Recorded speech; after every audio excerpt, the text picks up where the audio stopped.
This is Marty with Marty's Diesel, and today we are going to be installing a new starter in this 2006 F450. And what I want to do is just walk you through how to do it. In this particular case, this guy has got a 10mm nut on the one side and an 8mm nut on the other side. And the reason for that is because he's been here before and I've had to replace the carriage bolts. Okay, now when you replace the carriage bolts with the aftermarket ones, they are no longer going to be the same size. You get 10s. No big deal. You can take the negatives off, you can take the powers off, you know, whatever you want to do.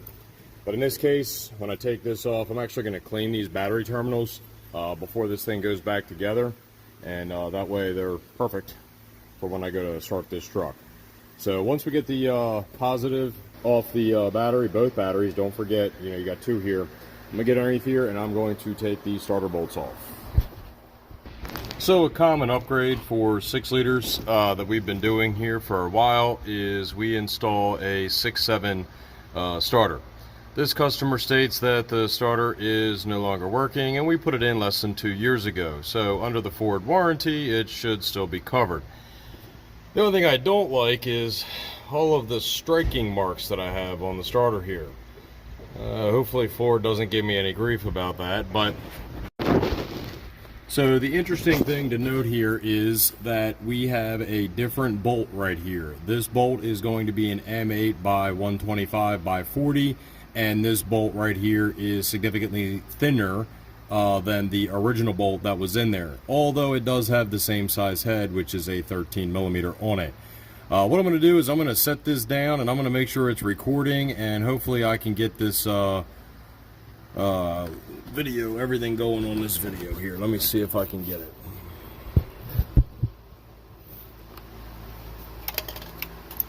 So what I like to do is I like to start by getting the wiring harness off first. Always make sure that you've got your battery ratchet in the reverse position before you work on anything underneath here, because if you accidentally have it on forward, you can snap the stud off.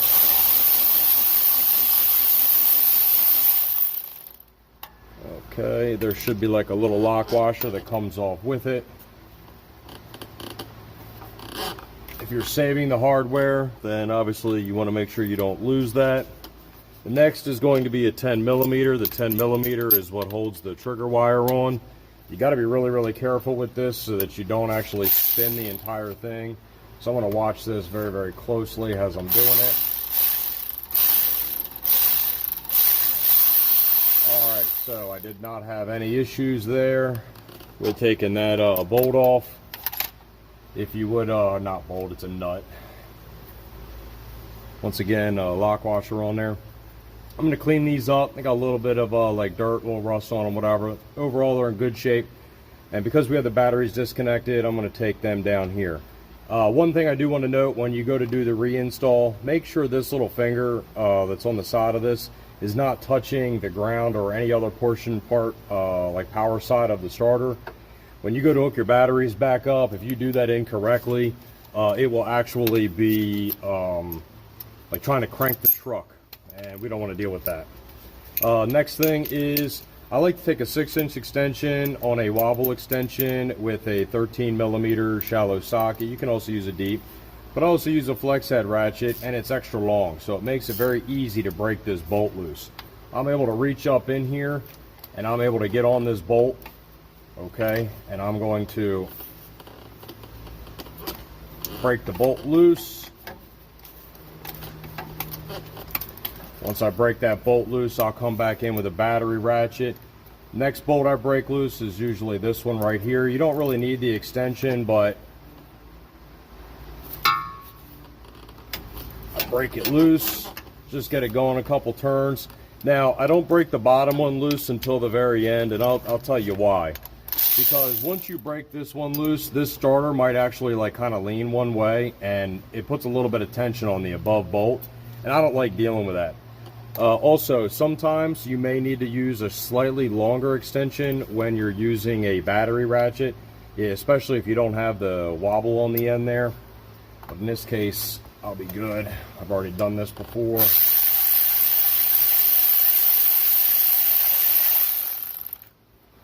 There's your top bolt. It's 13 millimeter.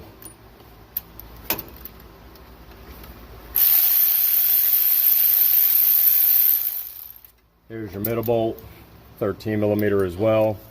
And from the factory, this bottom bolt is also a 13 millimeter, but it is definitely way bigger. It's like an M12 by 175. But the bolt that we have in here right now, because this is a 6.7 starter, okay, that's actually going to be an M8 by 125 by I think 40 or 45 or something. Notice the starter's kind of leaning a little bit. If I didn't have that top bolt out of there and I was doing that one first, it would be leaning on that bolt and it would fight me the whole way out, and I don't feel like dealing with that. We've got a 12 millimeter outside diameter by 8 millimeter inside diameter bushing in there, and that's to take up the extra space inside this cavity for the reduction in the size of the bolt. So that way it allows you to run a 6.7 starter on a 6.0 and even, I believe, a 6.4. We definitely put these on 6.4s, but matter of fact, I only stock 6.7 starters now. I don't even stock the 6.0 or the 6.4s anymore at all. I used to stock the 6.4s, but now I only do the 6.7 on the 6.4s, 6.7s, and the 6.0s. And you just have to know about that one little bushing deal, and technically you probably don't even need it, but I do it just because I want to fill that cavity up. But I'm going to go get the other starter here, and I'm going to be replacing it under warranty for this customer. I'm also going to get some Scotch-Brite, and I'm going to clean this up a little bit. Let me get everything taken care of, and then I'll get this video restarted. Okay, and I am back underneath here. And I've been cleaning this with some Scotch-Brite. Nothing crazy, but certainly looks better than what it did.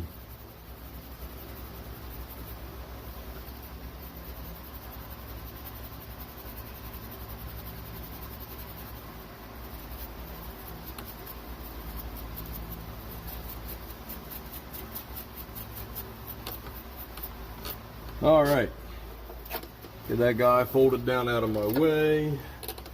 Let me grab this new starter.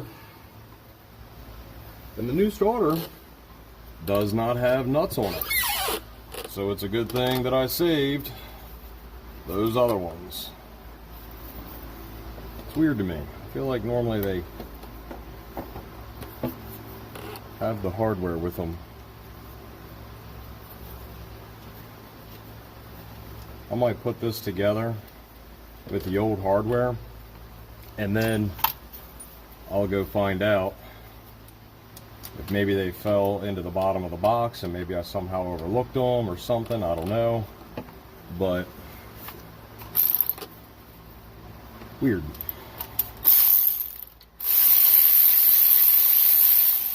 So this is a multi-bolt system. This is something that you'll learn hanging around me. I like to start every single bolt and get it threaded in like 1 or 2 threads before it's actually tight, before I tighten up any of the bolts by themselves.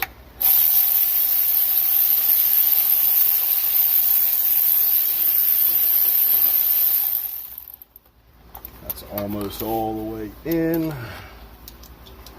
We'll just make sure I'm not going to spend too much time on this camera with a hand ratchet. Now, another thing that I like to do is once I have everything started, I like to always tighten up the hardest to reach bolt first.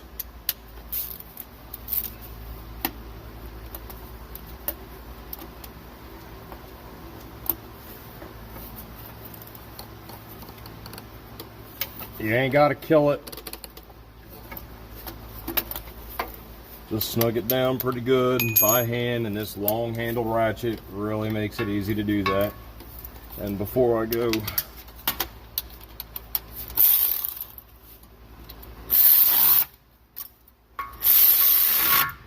get all those snug before I switch back to the hand ratchet.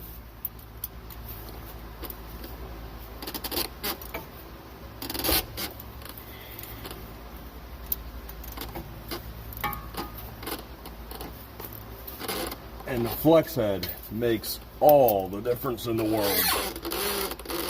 I usually like to put the big stud on first, or the big nut on the stud first. Now this one here, you have to be extremely careful when you go to tighten this down. Install that as absolutely tight as you can by hand, and then only use a hand ratchet for installing that nut, and it should be a 17 because it is an M10 by 1.5 stud. Only do this by hand, and it has a lock washer on it.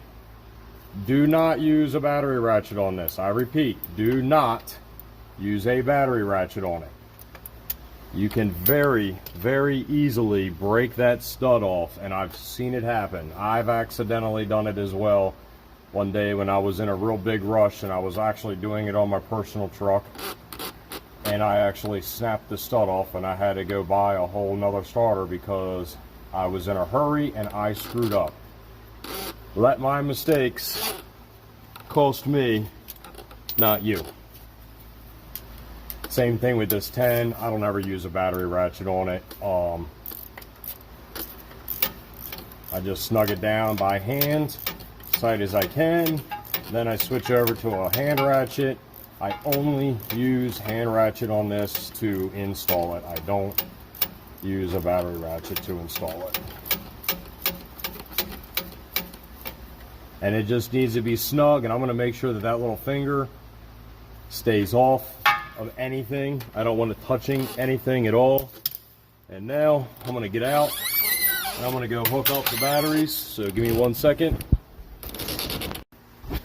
I actually owned this tool for like a year before I realized that it came apart like that. Kind of funny. But I'm going to clean the negatives as well. But for right now,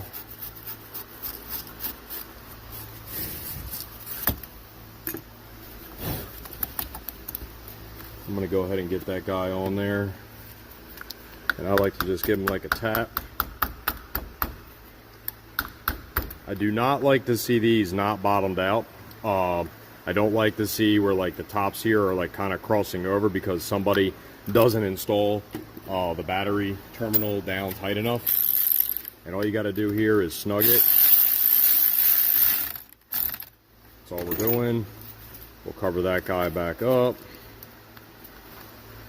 as good as possible. I'll do that a little bit better off camera just so I'm not wasting your time. Let me get this other socket on here. We're going to do the same thing over here.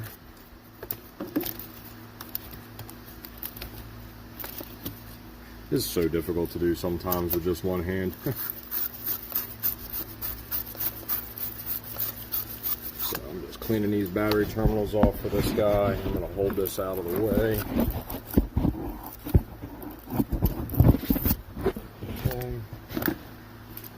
Same thing, I'm going to stick this on, and I'm going to make sure that it goes all the way down, or down as far as I can get it. I don't like to see battery terminals messed up from not being installed all the way. And let's go ahead and go in here.